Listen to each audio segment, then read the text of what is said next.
સુખી થવાના સિદ્ધાંતો. પૃથ્વી ઉપર અત્યારે 7 અબજની વસ્તી છે. દરેકના મનમાં એમ છે અને હોવું જ જોઈએ કે હું શારીરિક રીતે, માનસિક રીતે અને આંતરિક રીતે દરેક રીતે સુખી થવું.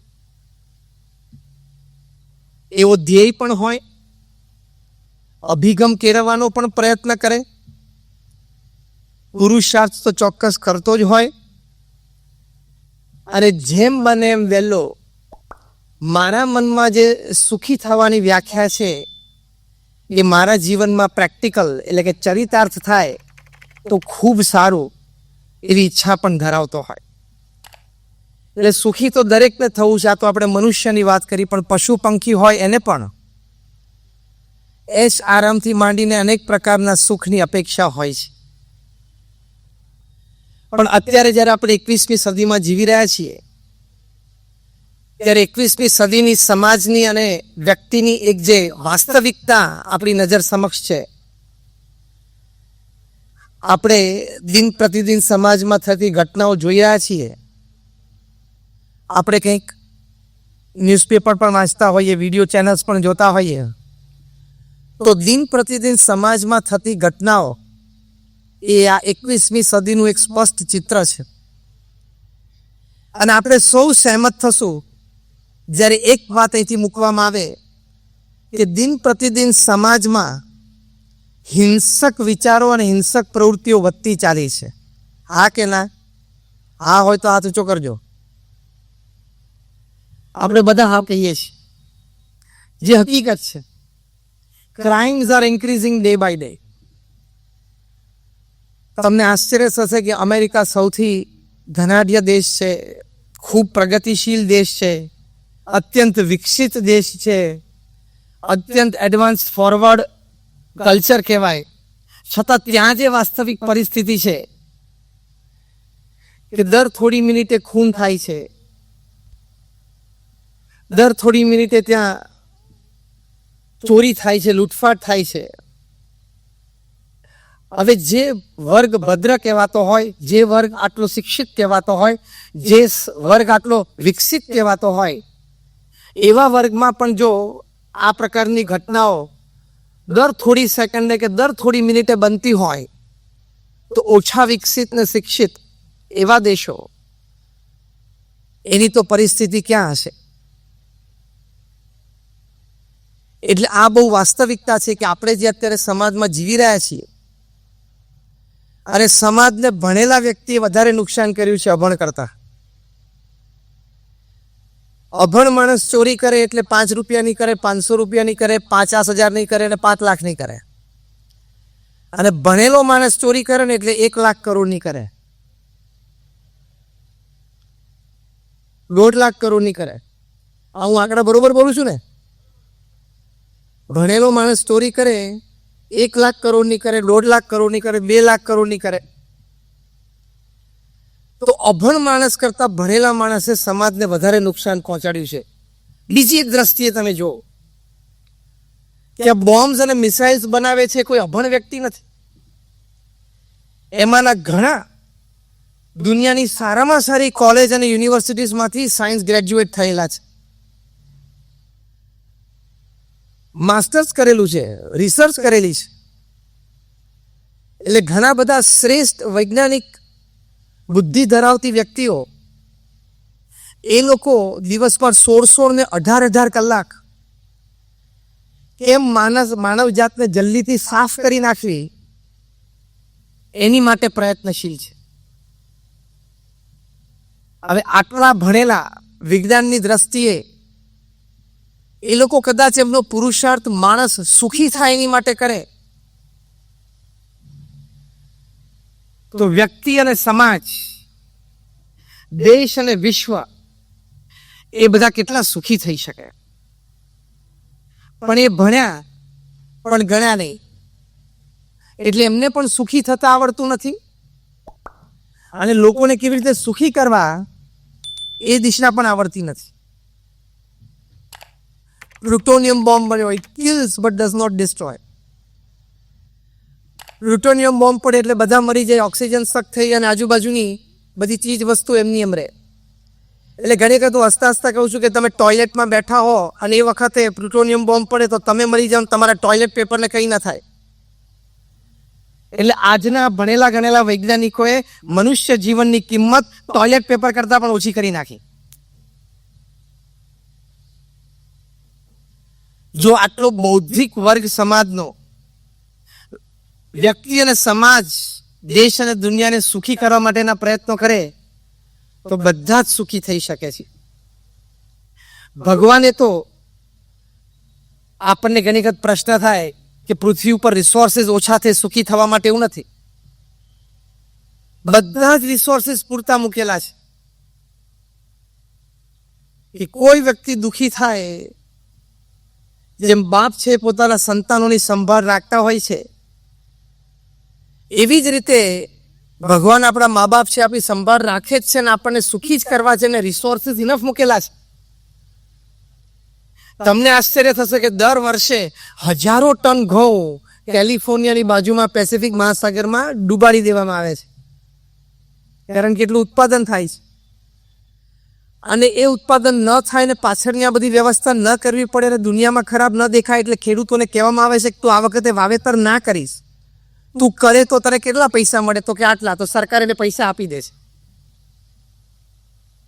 તમને આશ્ચર્ય થશે કે રોજનું હજારો લીટર દૂધ ડેનમાર્ક અને સ્વીડનમાં સીધું ગટરમાં જાય છે, કારણ કે એટલું બધું ઉત્પાદન છે કે એની વ્યવસ્થા થઈ શકતી નથી. એટલે ભગવાને તો આપણી માટે સુખી થવાના લૌકિક, ભૌતિક, દૈહિક રીતે બધા જ રિસોર્સિસ મૂકેલા છે, પણ આપણે ક્યાંક વ્યવસ્થામાં ઊણા ઉતરીએ છીએ, ક્યાંક આપણી બુદ્ધિ છે એ આપણને સૌને કંઈક રોકી ટોકી રહી છે. એટલે આપણે જાતે સુખી થતા નથી અને બીજાને સુખી કરી શકતા નથી. એટલે ભણતર નકામું થયું. પ્રમુખ સ્વામી મહારાજ એક સરસ વાત કરતા. એ પોતે કહેતા, આ શબ્દશોની અક્ષરશો જે કહેતા હું તમને કહું. પ્રમુખ સ્વામી મહારાજ કહેતા કે લક્ષણ વાળું શિક્ષણ એ રક્ષણ કરે અને લક્ષણ વગરનું શિક્ષણ એ ભક્ષણ કરે. જે વાત હમણાં જે આપણે સાંભળી એ આપણને તાદ્રશ અત્યારે દેખાય છે. અંગ્રેજીમાં એક કહેવત છે કે man is born crying, he lives complaining and he dies unsatisfied. માણસ રોતા રોતા જન્મે છે, ફરિયાદ કરતા કરતા જીવે છે અને અંતે ખૂબ દુઃખી થઈને મરે છે. આ કહાની 7 અબજની વસ્તીની છે. સ્પષ્ટપણે આનો વિચાર નથી થયો એટલે બહુ જ સાચી અને સારી વાત આપણા હાથમાં આવી નથી. ડોક્ટર સર્વપલ્લી રાધાકૃષ્ણન એક સરસ વાત કરતા. એ પોતે કહેતા કે માણસ છે આકાશમાં પક્ષીની જેમ ઉડતા શીખ્યો, પાણીમાં માછલીની જેમ તરતા શીખ્યો, પણ એક શાણા મનુષ્ય તરીકે પૃથ્વી ઉપર ચાલતા ના શીખ્યો. એ આ વાસ્તવિક પરિસ્થિતિ. હવે આ પરિસ્થિતિની વચ્ચે આપણે આપણું 70-80 વર્ષનું જીવન સુખમય, શાંતિમય અને સંતોષમય જીવવું છે, હા કે ના? એની માટે અમુક ચોક્કસ પ્રકારના વિચારો દ્રઢ કરી રાખવા પડે, અમુક ચોક્કસ પ્રકારનું વર્તણૂક એ જ નક્કી કરી રાખવું પડે અને અમુક ચોક્કસ પ્રકારના અભિગમો એ જીવનમાં આપણે કેળવવા પડે.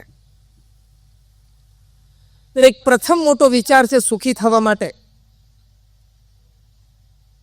એટલે હંમેશા આપણે જીવનમાં પરિશ્રમનો વિચાર, પરિશ્રમનો અભિગમ રાખવો. એક પરિશ્રમી થવું it is a fundamental human value. એ મૂળભૂત મનુષ્યનો એક ગુણ છે.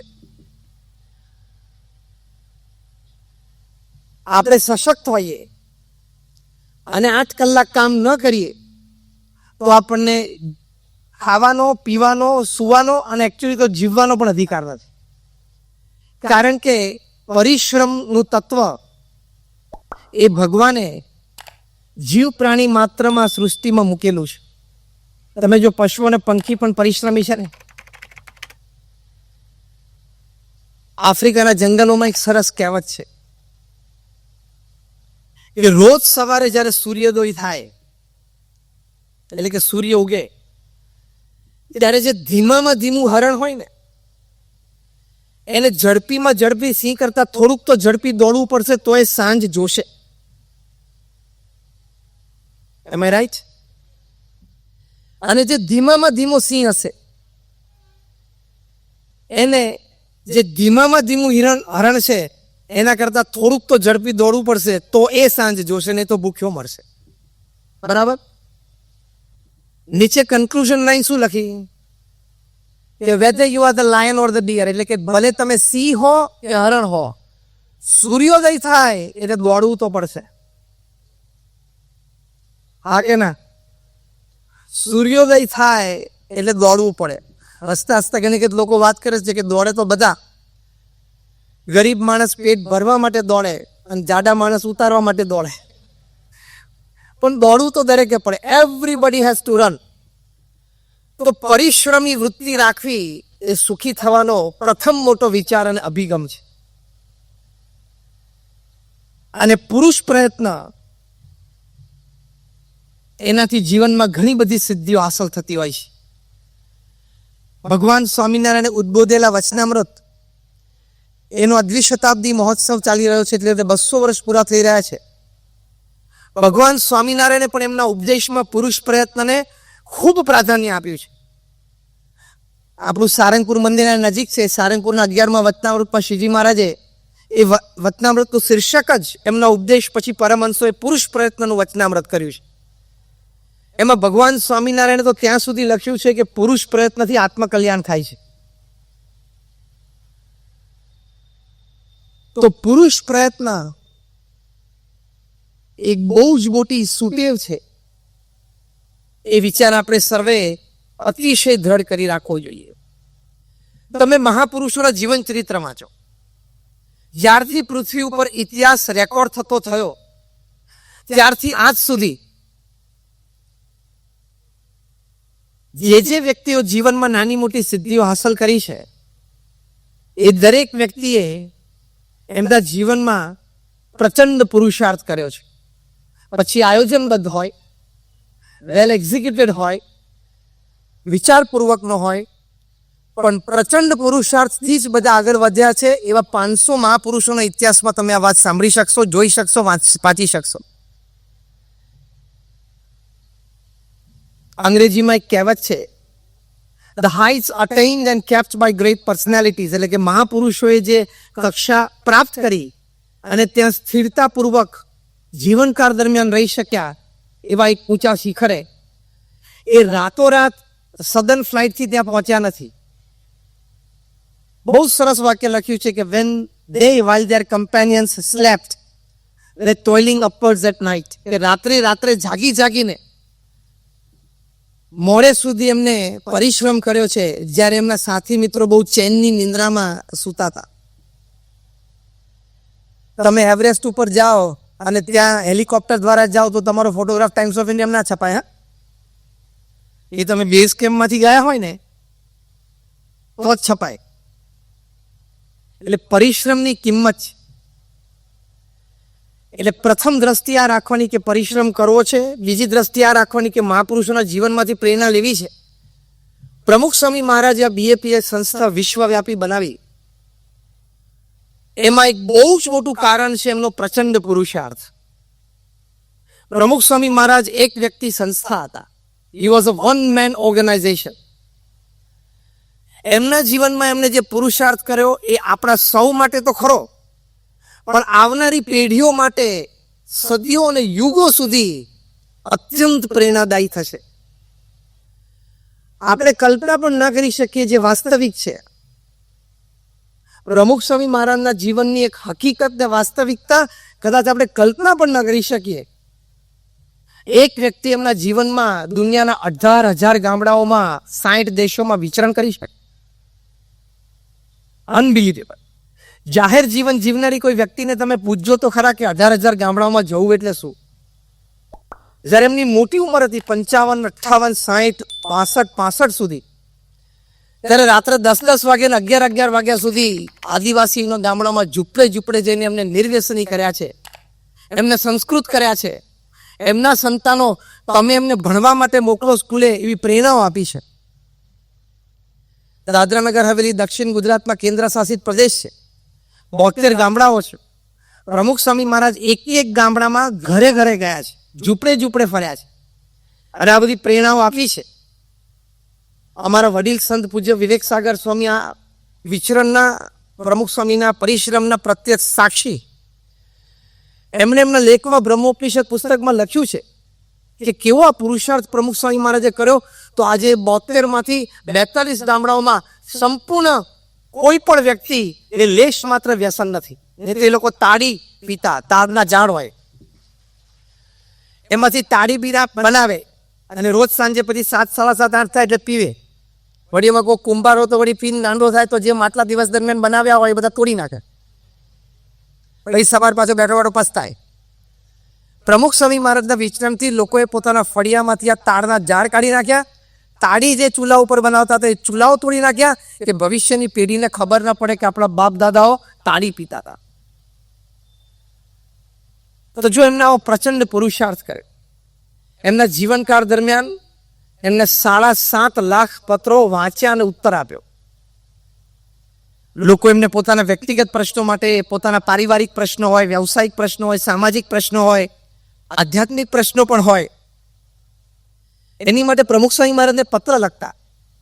દરેક પત્રનો પ્રમુખ સ્વામી મહારાજ ખૂબ સુંદર, સ્પષ્ટ અને પ્રેક્ટિકલી એપ્લાય થઈ શકે એવો ઉત્તર આપતા. ખાલી એમ ન લખતા કે તમારી માટે પ્રાર્થના કરી છે, તમને આશીર્વાદ છે. જનરલ આન્સર નહીં, સ્પષ્ટ માર્ગદર્શન, સ્પષ્ટ સૂચન. અને આજે તમને હજારો લોકો તમને સમાજમાં મળશે કે જેમણે પોતાના કંઈક પ્રશ્ન માટે પ્રમુખ સ્વામી મહારાજને પત્ર લખ્યો હોય અને એ પત્રને ઉત્તર અને માર્ગદર્શન મળ્યું હોય અને એ માર્ગદર્શન પ્રમાણે એમને કર્યું હોય અને આજે દુઃખી હોય એવો એક પણ વ્યક્તિ તમને નહીં મળે. બધા એવા મળશે કે અમે સુખી છીએ.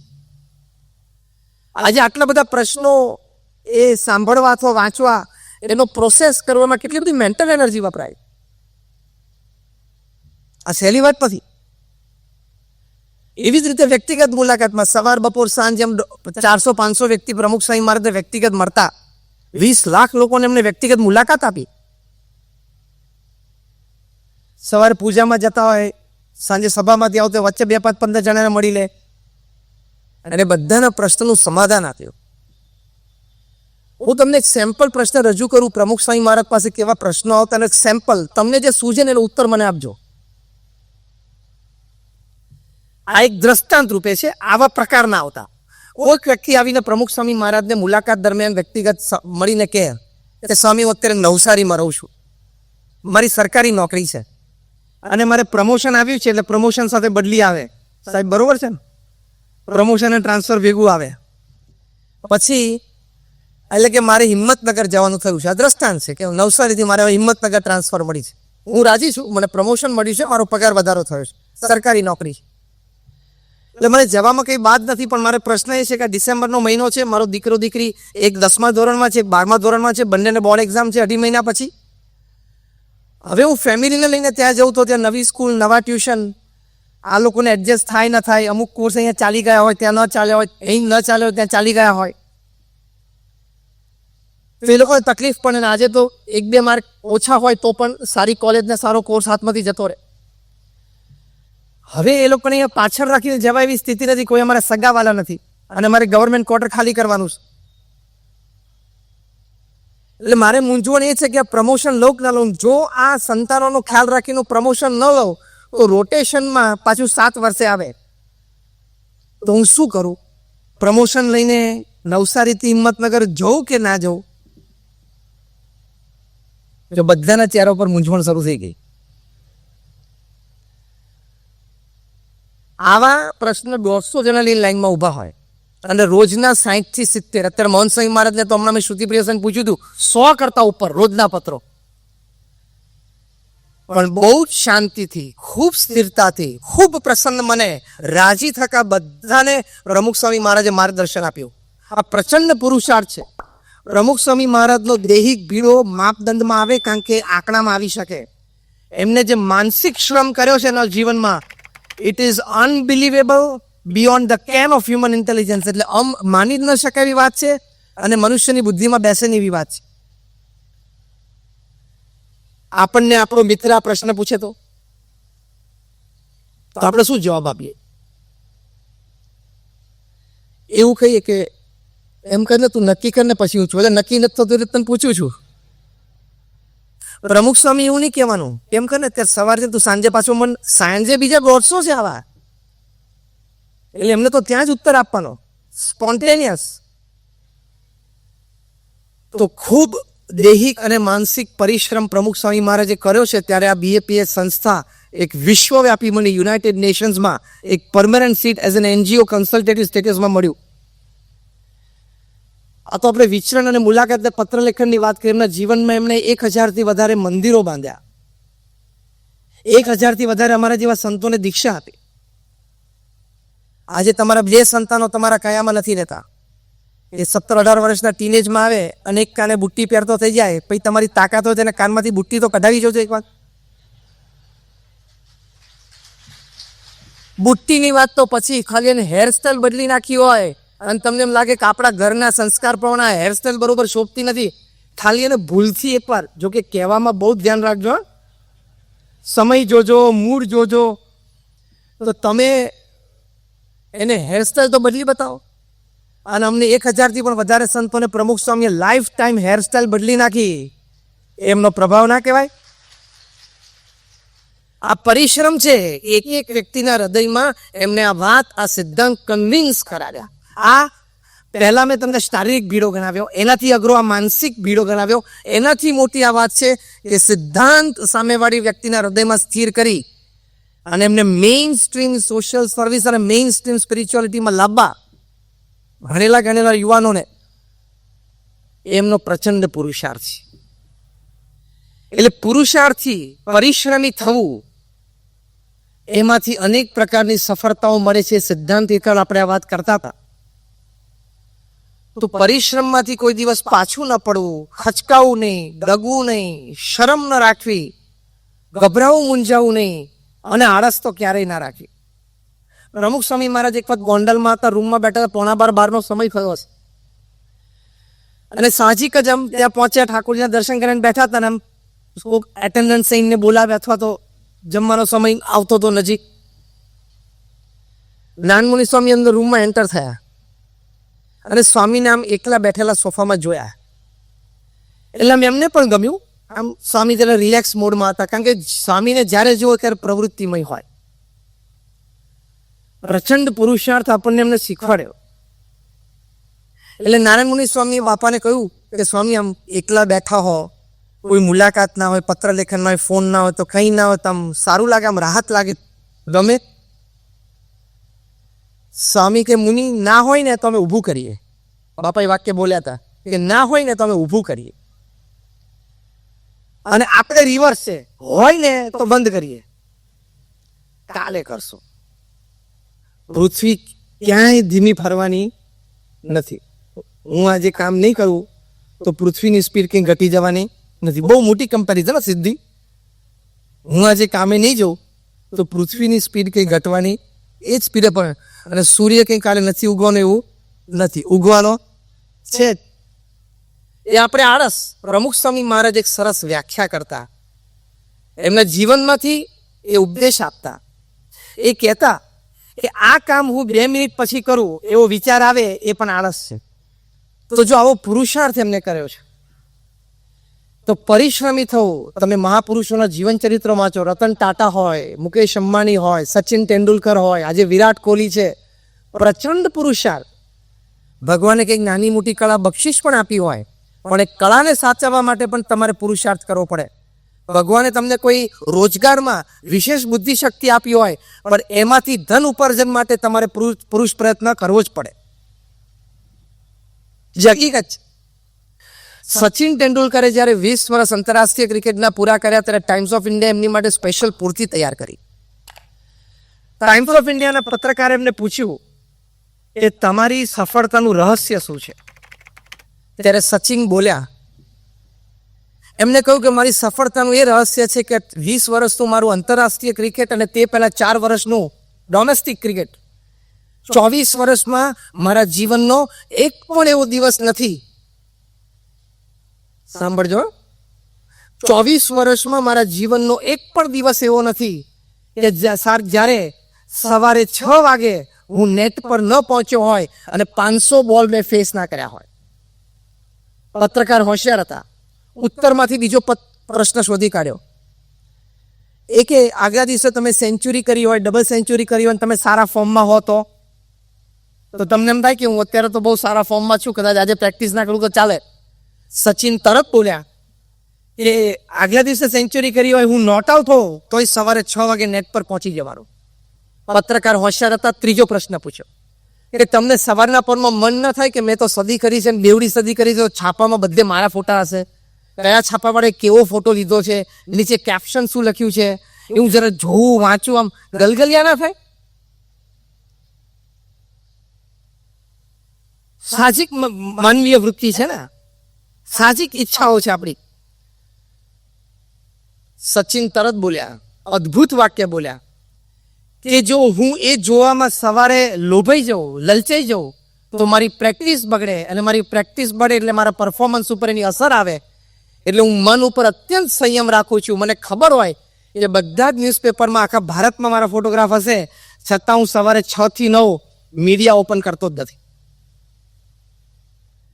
અને તમે સવારના પોરમાં 6 વાગે ઉઠીને પલંગમાંથી બહાર નીકળો કે પેલા ડેટા ચાલુ કરીને વોટ્સએપ ચાલુ કરો કે તું સચિન કરતા મોટો સેલિબ્રિટી છું, તારા ઇન્સ્ટાગ્રામ ઉપર 2.5 મિલિયન ફોલોવર્સ છે. આપણે પરિશ્રમની કિંમત એટલે કે પરિશ્રમનું મૂલ્ય એ જીવનમાં સમજ્યા નથી. પ્રચંડ પુરુષાર્થ કરે ને તો ભગવાનના આશીર્વાદ પણ ઉતરે. શુદ્ધ ભાવે વૃત્તિ શુદ્ધ રાખવાની, નીતિ સાચી રાખવાની, ભાવના 100% સાચી રાખવાની અને પ્રયત્ન કરતા જ રહેવાનું, તો ભગવાનના આશીર્વાદ થાય જ. તમારા નસીબ ફરે જ, પ્રારબ્ધ ફરે જ. એટલી તાકાત પુરુષ પ્રયત્નમાં છે. પુરુષ પ્રયત્નમાં પ્રારબ્ધને ફેરવવાની તાકાત છે. ભગવાન સ્વામિનારાયણ એમના પ્રથમના 29મા વત્તામૃતમાં પણ પુરુષ પ્રયત્નને ખૂબ ભાર આપ્યો છે. અને આપણે એક કહેવતમાં બોલીએ છીએ ને કે પુરુષ પ્રયત્ન અને ઈશ્વર કૃપા. પુરુષ પ્રયત્ન કરે એની પર ઈશ્વર કૃપા થાય જ, ભગવાન અને સંતનો રાજીપો થાય જ. શુદ્ધ ભાવે નીતિ સાચી રાખીને કરતા રહેવાનો. તો પરિશ્રમની વૃત્તિ હંમેશા રાખવી. મહાપુરુષો એ માર્ગે ચાલ્યા છે, મહાજનો એન ગતઃ સપંથા. મહાપુરુષો જે માર્ગે ચાલ્યા છે એ માર્ગે ચાલવાનો પ્રયત્ન કરવો. અને કદાચ કોઈક વખત કામ ના હોય આપણી પાસે, આપણે એમ થાય મારી પાસે કઈ કામ જ નથી, અથવા તો મારા કારખાનામાં અત્યારે 2 કલાકનું જ કામ છે, તો કંઈક વાંચન કરવું, કોઈક બીજી પ્રવૃત્તિમાં પ્રવર્તવું, પણ સિદ્ધાંત તો આજ રાખો કે 8 કલાક તો કામ કરવું જ છે. તો એની માટે આપણને ચોક્કસ લાભ થાય. હવે આપણે આ કામ કરીએ છીએ એટલે સુખી થવા માટે પ્રથમ મોટી વાત પરિશ્રમી થવું. પણ એ પરિશ્રમમાં અમુક સિદ્ધાંતો આપણે ખ્યાલ રાખવા પડે. એ નીતિ નિયમ સિદ્ધાંતને આપણે બાજુ પર મૂકીને પરિશ્રમી થઈએ તો કોઈક વખત નાનો મોટો પ્રશ્ન આવી શકે. તમે ધંધો કરો છો, તમે વેપાર કરો છો, નોકરી કરો છો, ધારો કે તમારે સરકારને ટેક્સ ભરવાનો છે, GST, goods and services tax. જ્યારે હું કોર્પોરેટ્સની વાત કરું ત્યારે હસતા હસતા કહું છું તમે સરકારનો જીએસટી ભરશો ને તો ઉપરથી એક જીએસટી ઉતરશે. આ છે ગુડ્સ એન્ડ સર્વિસીસ ટેક્સ, અને ઉપરથી જીએસટી, ગોડ સેવ્સ ટેન્શન. આ ટેક્સ બરોબર ભરશો ને તો ભગવાન તમારું ટેન્શન ઓછું રાખી દેશે. સાહેબ બરોબર છે ને? GST, God saves tension. નીતિ નિયમથી તમે નોકરી, ધંધો, વેપાર કરશો તો પ્રગતિ શરૂઆતમાં ધીમી દેખાશે. અનીતિથી કરેલા ધંધાની પ્રગતિ શરૂઆતમાં વધારે ઝડપી દેખાશે, પણ અંતે નીતિથી કરેલા પુરુષાર્થ જ ટકતા હોય છે, કારણ કે એનું ફાઉન્ડેશન એટલે કે એના મૂળ, એના પાયા ઊંડા જતા હોય છે. અંગ્રેજીમાં કહેવત છે, slow and steady wins the race. ધીમી પણ મક્કમ પ્રગતિ, તો એમાં સુખ રહેલું છે. આ સુખી થવાનો મોટો સિદ્ધાંત છે. અને કામ કેવી રીતે કરવું, બહુ કેટેગરી છે. Donkey work, man work, smart work, wise work, આ બધા પ્રકારના વર્ક હોય છે. એ ગધેડાની જેમ મજૂરી કરવી એ પણ કામ, મનુષ્યની જેમ વિચારીને કરવું એ પણ કામ. સ્માર્ટ કામ એટલે 2 કલાકનું કામ અડધો કલાકમાં પતાવી શકે, કાલનું કામ પણ આજે પતાવી શકે, ઓછા થાકે, ઓછી મહેનત, એ સ્માર્ટ વર્ક. અને વાઇઝ વર્ક એ કામ કરતા પહેલા, કામ કરતા કરતા અને કામ કર્યા પછી પરિણામ છે એને અસર ન કરી શકે, એ શાણપણાથી કામ કર્યું કહેવાય. આ બધા પ્રકારના કામ શીખવાના. અને સીધું છેલ્લા કામ ઉપર નહીં જવાનું, હું સ્માર્ટ વર્ક કરીશ, પહેલા ડોન્કી વર્ક કરતા શીખવાનું છે. સીધું બહુ સ્માર્ટ કામ કરવું એવું નહીં, પહેલા ગધેડાની જેમ મજૂરી કરતા જીવનમાં શીખવાનું છે. પુરુષાર્થમાં તો પાછું જ નહીં પડવા. પ્રમુખ સ્વામી મહારાજે પણ ખૂબ કામ કર્યું, પણ કામ કરવાની રીત, એનાથી માણસ સુખી થાય છે. મેં કહ્યું એમ પરિશ્રમથી કામ કરે એટલે સુખી થવાનું પહેલું પગથિયું છે, પણ એ કામ કરવાની રીત આવડવી જોઈએ. પ્રમુખ સ્વામી મહારાજ વલ્લભ વિદ્યાનગરમાં હતા, તે એલિકોન એન્જિનિયરિંગ કંપની છે, હ્યુજ મલ્ટી કરોડ એમનું ટર્નઓવર છે. એમના જનરલ મેનેજર હતા નટુભાઈ પટેલ. અનેક વખત ત્યાં વિદ્યાનગર છાત્રાલય આવતા, ગુણાનુરાગી પ્રમુખ સ્વામી મહારાજને મળતા, દર્શન કરવા બેસતા. સ્વામી પણ એમની સાથે ઘણો વાર્તાલાપ કરતા. એક વખત નટુભાઈએ પ્રમુખ સ્વામી મહારાજને સરસ પ્રશ્ન પૂછ્યો, બહુ પ્રેક્ટિકલ પ્રશ્ન પૂછ્યો. નટુભાઈએ પ્રમુખ સ્વામીને પૂછ્યું કે મેં તમને દિવસમાં તમામ પ્રકારની તમે જે દિનચર્યા કરો છો મેં નજરે જોયું છે. મેં તમને સવારે પ્રાતઃભ્રમણમાં જોયા છે, તમારી વ્યક્તિગત પૂજા કરતા મેં તમને જોયા છે, મેં તમને જમતા જોયા છે, લોકો સાથે વાર્તાલાપ કરતા જોયા છે, ફોન ઉપર વાતો કરતા જોયા છે, મીટિંગમાં બેઠેલા જોયા છે. ક્યારેય મેં તમારા ચહેરા ઉપર તણાવ કે દુઃખ કે આમ ફ્રસ્ટ્રેશન કે ગુસ્સો એની એક લકીર, એક રેખા પણ નથી જોઈ. આ કેવી રીતે બને? અને પોતે હસતા હસતા એમને કબૂલ કર્યું કે હું તો અહીંયા મેનેજર છું, માલિક તો છું નહીં. સાંજે 6 વાગે એટલે મારે કે એવી જવાબદારીને એવો બોજો ન હોય. હસતા હસતા કહેતા હતા કે સ્વામી તોય રાત્રે અમે 2 ઘૂંટડા પીએ નહીં તો ઊંઘ ના આવે. શેના? છાસના? અને કે આપ તો બહુ સરસ નિંદ્રા લઈ શકો એમ સવારે ફ્રેશ. ત્યારે પ્રમુખ સ્વામી મહારાજે બહુ સરસ વાત કરી. આ આપણે બધા શીખવા જેવું છે.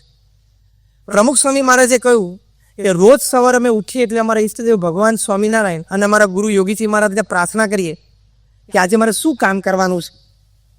અને એમની આજ્ઞા પ્રમાણે આખા દિવસ દરમિયાન ભગવાને અમને જે બુદ્ધિ શક્તિ આપી છે એ પ્રમાણે અમે કાર્ય કરીએ. અને સાંજ પડે, હવે સાંભળજો બરોબર, અને સાંજ પડે એટલે અમારા ઈષ્ટદેવ અને અમારા ગુરુના ચરણોમાં કામ મૂકી દઈએ કે મેં મારી બુદ્ધિ શક્તિ પ્રમાણે કર્યું છે, હવે પરિણામ તમારે જે આપવું એ આપજો, મને માન્ય છે. આ સુખી થવાની રીત છે કામ કરતા કરતા. આપણે કામ કરીએ, પરિશ્રમ પણ કરીએ, પણ દુઃખી ક્યાં થઈએ છીએ? આ પરિણામ કેમ ના મળ્યું? Right or wrong? મેં પ્લાનિંગ કર્યું, મારી બુદ્ધિ હતી, મેં એક્ઝિક્યુશન કર્યું, મેં એમાં પરિશ્રમ કર્યો, તો મને આ પરિણામ મળવું જ જોઈએ.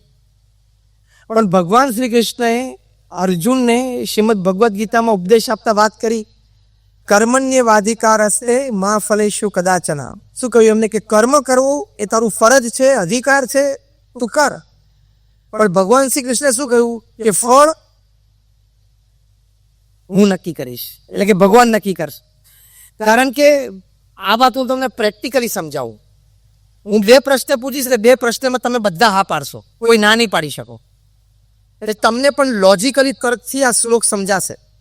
પહેલો પ્રશ્ન, તમને બધાનો અનુભવ હશે એ કોઈ કાર્ય માટે કોઈક વખત તમે ખૂબ સારું વિચાર્યું, ખૂબ સારું આયોજન કર્યું, સારો પુરુષાર્થ કર્યો, યોગ્ય વ્યક્તિઓ પણ તમારી સાથે હતા, મટીરિયલ, મેન, મની, રિસોર્સિસ જે અંદર મૂકવાના તે પણ તમે મૂક્યા, છતાં પણ ધારી સફળતા ન મળી, સફળતા ઓછી પણ મળી અને કોઈક વખત નિષ્ફળ પણ ગયા. હા કે ના?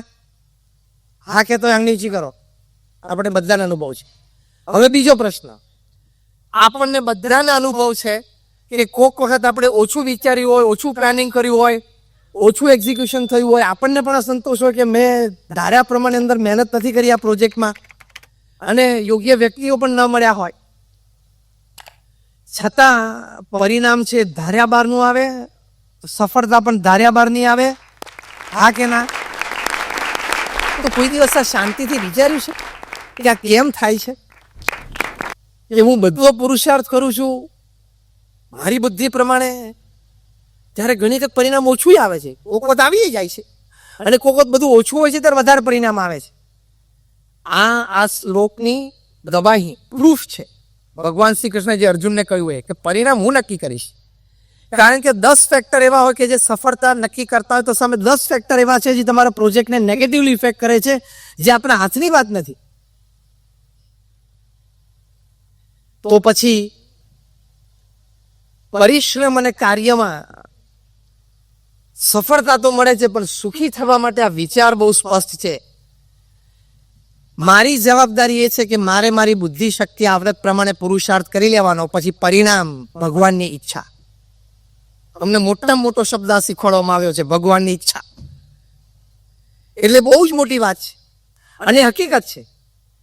આપણું કર્તવ્ય અથવા તો કર્તવ્ય કરતા સ્પષ્ટ શબ્દ આપણી પહોંચ કેટલી છે, જે બુદ્ધિ શક્તિ આવડત ભગવાને આપી હોય, કદાચ પુરુષાર્થથી થોડીક વધારે કેળવી હોય, એ બધી મૂકીને આપણે આપણા કાર્યક્ષેત્રમાં પુરુષાર્થ કરી લેવાનો. પરિણામ તો ભગવાન નક્કી કરે છે. એ સમજણ હશે ને તો તમે સુખી કાર્ય કરતા કરતા પણ રહી શકશો, નહીં તો રોજ દુઃખી થશો. રોજ એટલે પ્રેક્ટિકલી રોજ. એવરી ઇવનિંગ સાંજે તમને એમ થશે કે આ નથી થતું, આ નથી થતું, એમ નથી થતું. એમાં બે જ વાત, કાલ સવારે પણ હું આની માટે પ્રયત્ન કરીશ અને હું આશાહીન થઈશ નહીં. પ્રમુખ સ્વામી મહારાજ વડોદરામાં હતા, લંડનથી ફોન આવ્યો કે સ્વામી, આપણે અહીંયા હેરોમાં જે જમીન લીધી હતી અને ત્યાં મંદિર બાંધવું હતું, એ કેસ આપણે હારી ગયા છીએ.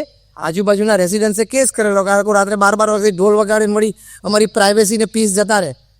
ભાઈ કંઈ 12 વાગ્યા સુધી નથી કરતા. જો તમે એમાં મંદિરમાં આવીને, કોઈ મંદિરનો ક્રમ હોતો જ નથી, તો એ કેસ કર્યો. સિગ્નેચર કેમ્પેઇન પણ ચાલે, પણ ચુકાદો એવો આવ્યો કે BAPS સંસ્થા મંદિર નહીં કરી શકે. પ્રમુખ સ્વામી મહારાજના હૃદયનો સંકલ્પ હતો કે લંડનમાં આવું ભવ્ય મંદિર થાય, જેવું અહીંયા સારંગપુરમાં છે એવું ભવ્ય 3 શિખર.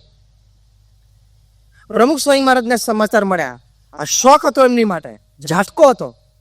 જો મહાપુરુષો પણ એમના જીવનમાં ઝાટકાને કેવી રીતે સંભાળે છે ને, એ શીખવાનું, તો સુખી થશું. કારણ કે ઝાટકા તો આવશે, કારણ કે કર્મ અને પ્રારબ્ધ અનુસાર હોય છે.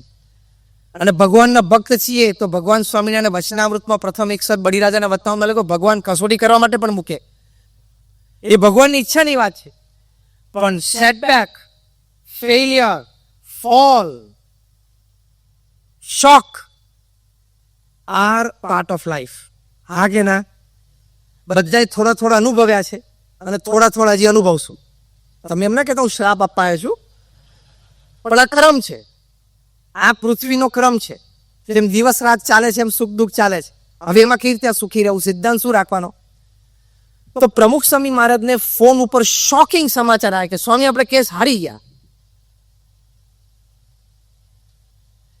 પ્રમુખ સ્વામીના મહારાજના ચહેરા ઉપર લકીર ફરી નહીં. પહેલું વાક્ય બોલ્યા, જેવી ભગવાનની ઈચ્છા. જો સ્થિર થઈ ગયા. શોક આવે ત્યારે સ્થિર થવા માટે ઉત્તમ ઉપાય ભગવાનની ઈચ્છા સમજી લેવાની. ભગવાન મારું કંઈ ખોટું કરવા તો નથી જ બેઠા, એ જે કરશે મારું સારું કરશે. અત્યારે મારું કંઈક ખોટું થતું એવું લાગે છે, પણ આમાંથી જ મારું ભવિષ્યમાં કંઈક સારું થશે. એ હંમેશા ભાવના રાખી, એ હંમેશા વિચાર રાખો. બીજી વાત પ્રમુખ સ્વામી મહારાજ બોલ્યા કે આપણે તો આપણો પુરુષાર્થ કરી લીધેલો, હવે ભગવાનની ઈચ્છા, જે પરિણામ આવ્યું આપણે સ્વીકારી લેવાનું.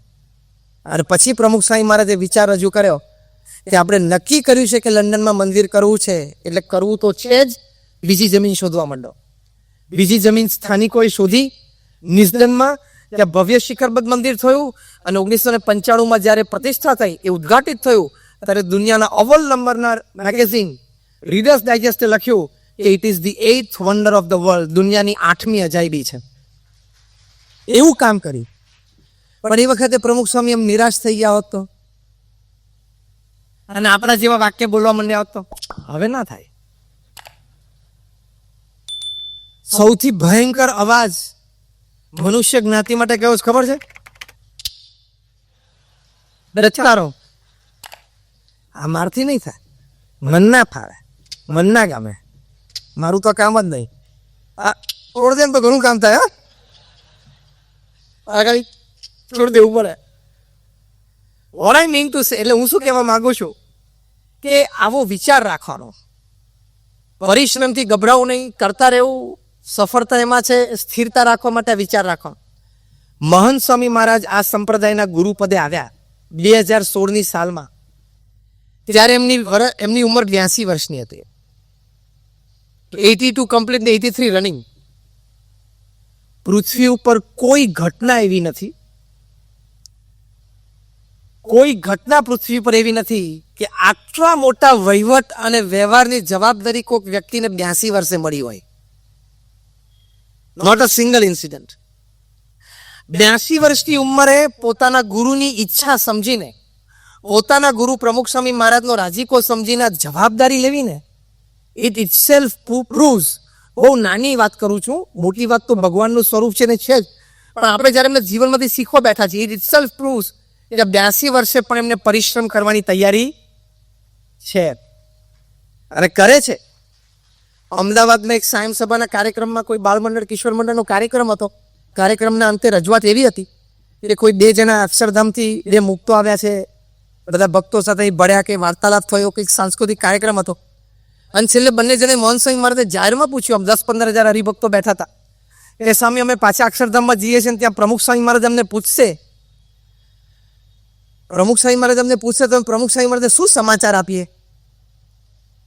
મહંત સ્વામી મહારાજ ખૂબ પૂર્ણ આત્મવિશ્વાસ સાથે બોલ્યા કે પ્રમુખ સ્વામી મહારાજને કહેજો એ અમને જે જવાબદારી આપી છે ને એ ફરજ અમે નિભાવીએ છીએ.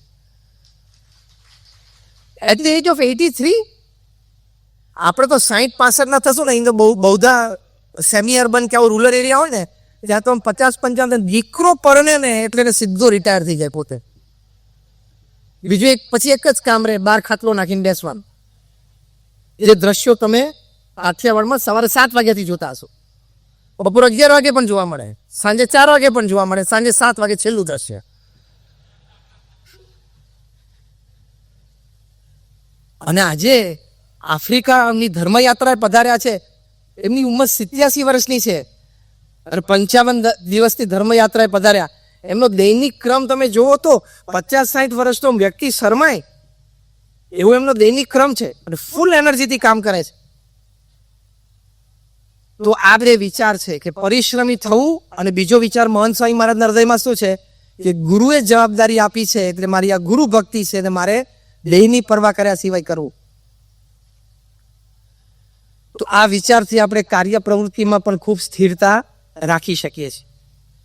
અને છેલ્લો વિચાર આ પરિશ્રમ સંબંધી કે પરિશ્રમ કરતા કરતા મૂંઝવણ આવશે અને આવે એ સારું છે. પરિશ્રમ કરતા કરતા કાયમ સફળતા મળે ને તો કળા ખીલે, પરિશ્રમ કરતા કરતા અસફળતા મળે, નિષ્ફળતા મળે અને મૂંઝવણ થાય એમાં ગુણો ખીલે. એ ખીલવા જોઈએ. ખબર પડી હું કયું વાક્ય બોલ્યું કે ફરી રિપીટ કરું? પરિશ્રમ કરતા કરતા સફળતા મળે એટલે કળા ખીલે, અને પરિશ્રમ કરતા કરતા નિષ્ફળતા મળે એમાં ગુણો ખીલે. એટલે કળા અને ગુણ બે ખીલવા જોઈએ. એ કળા અને ગુણ બે ખીલે બહુ મોટી વાત છે. તેમાં સુખી થવા માટે બહુ જ મોટી વાત છે, એમાં ભગવાનનું અનુસંધાન. પ્રમુખ સ્વામી મહારાજને પ્રોફેસર રેમન વિલિયમ્સે લંડનમાં 1985માં જે એમને પુસ્તક લખ્યું, the new face of Hinduism, the Swaminarayan sect, એ પુસ્તક પ્રોફેસર રેમન વિલિયમ્સે લખ્યું છે. એ અંતર્ગત પ્રમુખ સ્વામી મહારાજે ખૂબ સુંદર ઇન્ટરવ્યુ એમને લીધેલો. પોતે હેડ ઓફ ધ ડિપાર્ટમેન્ટ હતા રિલિજનના, ત્યાં વેબેશ કોલેજમાં મેસેચ્યુસેટ્સ યુએસમાં. એમણે પ્રમુખ સ્વામી મહારાજે પ્રશ્ન પૂછ્યો એ તમે બહુ નાની ઉંમરે સાધુ થયા છો, બહુ સાંભળવા જેવા પ્રસંગ છે. તમે બહુ નાની ઉંમરે સાધુ થયા છો, તમને લૌકિક કોઈ અનુભવ નથી, તમે દુકાન ચલાવી નથી, એટલે દુકાનનો અનુભવ નથી. કારખાનો વેપાર ધંધો નથી કર્યા એટલે તમને એનો અનુભવ નથી. તમે સંસાર માંડ્યો નથી એટલે તમને પતિ પત્નીના પ્રશ્નો હોય, સંતાનોના પ્રશ્નો હોય, તમને ખબર નથી. તો હું જોઉં છું કે સવારથી લોકો તમને આ સંબંધિત પ્રશ્ન પૂછવા આવે છે અને તમે છૂટથી ખચકાટ વગર હાના કરી દો છો. શેના આધારે કરો છો? તમે લાકડાનો લોઢાનો વેપાર કરતો હોય, કપચીની કોરી હોય, તમારી કોઈક તમને પૂછે કે માઇક્રોસોફ્ટનું બીજું શું બોલ્યો તું? લાઈન જ નહીં ને. અને જે લાઈન આપણી ન હોય એમાં આપણે સલાહ ના આપી શકીએ. જોકે આપણી ટેવ તો છે જ. આ વખતે ક્રિકેટ વર્લ્ડ કપમાં ન્યુઝીલેન્ડ સામે સેમીફાઇનલમાં ભારત હારી ગઈ. બધાને દુઃખ તો થયું હશે, કારણ કે બહુ સ્ટ્રોંગ ટીમ હતી. આ વખતે સ્ટ્રોંગેસ્ટ ટીમ હતી વર્લ્ડ કપમાં ગઈ. આપણને બધાને મનમાં હશે કે જો મેચ પહેલા વિરાટ કોહલી મને 5 મિનિટ મળ્યા હોત ને તો મારે એવી સરસ સલાહ એને આપી હતી, પણ હવે એ મળ્યા નહીં. એમને આપણે પૂછ્યું હોત તો કંઈ ક્યાં હતા. અને બીજી સલાહ શું એ ખબર છે? T20 રમાતી હોય, બોલ ઓફ સ્ટમ્પ ઉપર પડે, આઉટસ્વિંગ થાય, અવે ફ્રોમ ધ બોડી જાય, 2-2.5 ફૂટ દૂર સ્લેશ મારે વિરાટ કોહલી કે રોહિત શર્મા અને કટ લઈને ફર્સ્ટ સ્લીપમાં જતી રહે. એટલે અહીંયા બોટાદમાં ઘરે ગંજી અને લેંગો પહેરીને મમરા ખાતો ટીવી જોતો સલાહ આપે કે આટલું તો મને ખબર પડે છે. બોલ આઉટસાઇડ ધી ઓફ સ્ટમ્પ હોય, અવે ફ્રોમ ધ બોડી હોય તો રમવા જવાય જ નહીં. કટ લઈને જતો જ રહે, જજમેન્ટ ના આવે. એને ખબર નથી પડતી. સારું, તને ખબર પડે તો તને હવે મોકલશું, બીજું શું. તને ખબર છે 98 માઇલ્સ પર આવરની ડિલિવરી પડતી હોય, 145 થી 148 કિલોમીટર પર આવર. એ તારી જિંદગીમાં એ સ્પીડનો બોલ ફેસ નથી કર્યો, ખબર છે? એ અહીંયા બોટાદમાં કોલસાથી કોકની દિવાલ ઉપર સ્ટમ્પ ચિત્રીને ધોકાથી રમીને મોટો થયો છો અને સલાહ વિરાટ કોહલીને આપવાની. આ માણસનો સ્વભાવ છે, એમાં આપણો કોઈનો દોષ નથી. મારો તમારો આપણો બધાનો સ્વભાવ છે.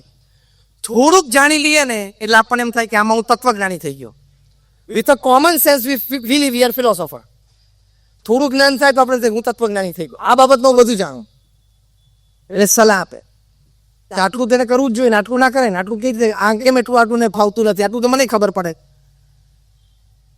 એટલે માણસનો આ સહજ સ્વભાવ છે. આપણે મૂળ વાત કરતા હતા કે મૂળભૂત વિચારશીલ વ્યક્તિ એમ રહે કે આ ક્ષેત્ર મારું નથી, તો એમાં સલાહ ના આપે. પ્રમુખ સ્વામી મહારાજને પ્રોફેસર રેમન્ડ વિલિયમ્સે પૂછ્યું કે તમને જે વાતનો જરાય અનુભવ જ નથી, લગ્નનો, ધંધાનો, વેપારનો, નોકરીનો, સંસારનો, એ સંબંધી જ વાતો તમને બધા પૂછવા આવે છે, તમે શેના આધારે ઉત્તર આપો છો જે વાતનો અનુભવ નથી? અને પ્રમુખ સ્વામી મહારાજ સ્પોન્ટેનિયસલી બોલ્યા કે કોઈ વ્યક્તિ અમને પ્રશ્ન પૂછે એ વખતે મનોમન અમે અમારા ઈષ્ટદેવ ભગવાન સ્વામિનારાયણ, અમારા ગુરુ શાસ્ત્રીજી મહારાજ અને યોગીજી મહારાજને પ્રાર્થના કરીએ કે આ જેમ સુખી થાય એવું મને સુજાડો, પછી ભગવાન મને જે સુજાડે એ હું બોલી જાઉં છું. That means God was answering us through પ્રમુખ સ્વામી મહારાજ. ભગવાન આપણને એમના દ્વારા ઉત્તર આપતા હતા. રેમન્ડ વિલિયમ્સ બુદ્ધિશાળી હતા. એમને પ્રશ્ન પૂછ્યો કે તમને તમારા કોઈ નિર્ણયનો અફસોસ ક્યારેય થયો છે? પ્રવૃત્તિશીલ વ્યક્તિ અને આ કક્ષાની સફળતા પામેલી વ્યક્તિ માટે બહુ જ અગત્યનો પ્રશ્ન છે કે તમારા કોઈ નિર્ણયનો તમને કોઈ અફસોસ થયો છે? દ્રષ્ટાંત રૂપે કે તમે કોઈને એમ કહ્યું હોય, કોઈ આમ કે સ્વામી નોકરી છોડી દઉં, ધંધો કરવો છે, દુકાન છે, મારા પાર્ટનર મારો મિત્ર છે એની પાસે દુકાન છે, મને આવડત છે અને અમે ભેગા થઈને ધંધો કરીએ છીએ, પણ મારે એની માટે નોકરી મૂકી દેવી પડે, તો નોકરી મૂકી દઉં? ધારો કે તમને આવો પ્રશ્ન પૂછે, તમે એને આશીર્વાદ આપો, મૂકી દે, ધંધો કર, આશીર્વાદ છે, સારું ચાલશે. પછી આમ રૂમની બહાર જતો તમે એને પાછો બોલો, અરે તને શું કીધું? તો કે સાહેબ તમે કીધું નોકરી છોડ દો, ધંધો કર. હા, તું રહેવા દે, તું પાછી નોકરી ચાલુ રાખ. એવું નિર્ણય બદલ્યો છે તમે? બહુ જ પ્રેક્ટિકલ પ્રશ્ન પૂછેલો. પ્રમુખ સ્વામી મહારાજે કહ્યું ક્યારેય નહીં, કારણ કે ભગવાન એમના દ્વારા ઉત્તર આપતા હતા.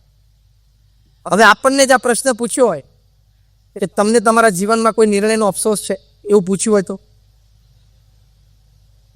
એમ થોડુંક હશે. તમે ઘણા બિચારે તો જીવનમાં જે મુખ્ય નિર્ણય લીધો છે એમાં જ તકલીફ છે કે તે દિવસે મંડપ બાંધેલો હતો, શરણાઈઓ વાગતી હતી, ઢોલ વાગતા હતા, ને એ દિવસે જે છાતી કાઢીને હાર પહેરી લીધો, કેમેરો આવે તો ને એવો ગળામાં ઘંટ આવી ગયો છે. પ્રમુખ સ્વામી મહારાજ સ્પોન્ટેનિયસલી બોલ્યા તમને કોઈ અમારા નિર્ણયનો અફસોસ જ નથી. તો પરિશ્રમી અને પ્રવૃત્તિમાં આપણે બધા છીએ, એમાં ભગવાનના આધારે નિર્ણય લેવો. આપણે નિર્ણય આપણી બુદ્ધિ શક્તિ પ્રમાણે કરીએ, પણ એકવાર ભગવાનને પ્રાર્થના કરી લેવી કે તમે મને બુદ્ધિ સુજાડજો, હું તો આવો નિર્ણય લઉં છું, પણ મારા સારા માટે જે હોય એવું મને સુજાડજો અને આપ મારા દ્વારા કાર્ય કરજો. એવી પ્રાર્થના સાથે તમે પ્રવૃત્તિ, વેપાર, ધંધો, નોકરી, દુકાન, કારખાનું કરો તો એમાં તમને નાની મોટી સફળતા પણ પ્રાપ્ત થશે અને કદાચ નિષ્ફળતા પ્રાપ્ત થશે તો સ્થિરતા તો રહેશે. આ સુખી થવાનો સિદ્ધાંત.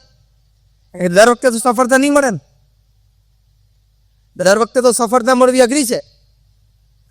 અને અત્યારે પાછી મંદી શરૂ થઈ, ઇકોનોમિક સ્લોડાઉન શરૂ થયું. એ નાની મોટી તકલીફો બધાને આવવાની કે 10-15 વર્ષે દરેક દેશે આ ક્રમમાંથી પાસ થવું જ પડે છે. એટલે આ વિચારો પરિશ્રમમાં રાખવાના.